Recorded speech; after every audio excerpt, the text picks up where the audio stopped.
In question 3, this is an always, sometimes, or never. The circumcenter and centroid of an isosceles triangle are the same point. Now, they tell us that it's an isosceles triangle, but not what type. So one type of isosceles triangle is a right triangle.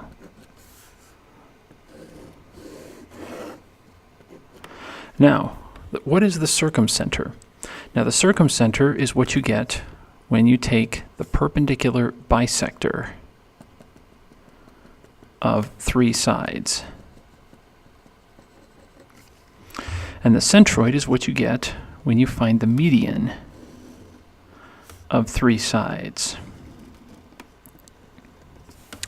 Now, those two don't look exactly in the same place, but let's keep going.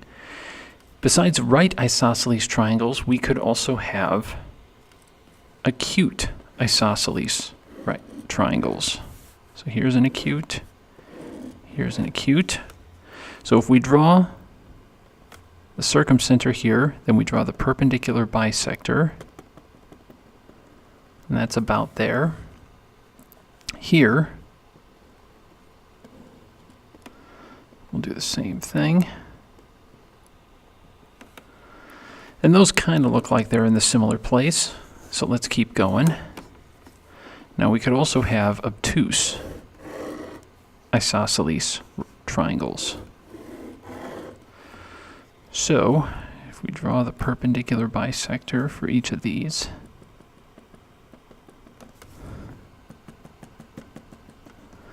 that's going to be about there. This one,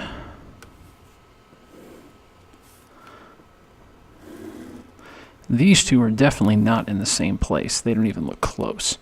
Whereas these two, these look pretty close. So that means the best answer we have to go with is sometimes. And basically, the idea is that if you have an equilateral triangle, which is a subset of isosceles, then they will coincide. So sometimes, there's our answer, and we're done.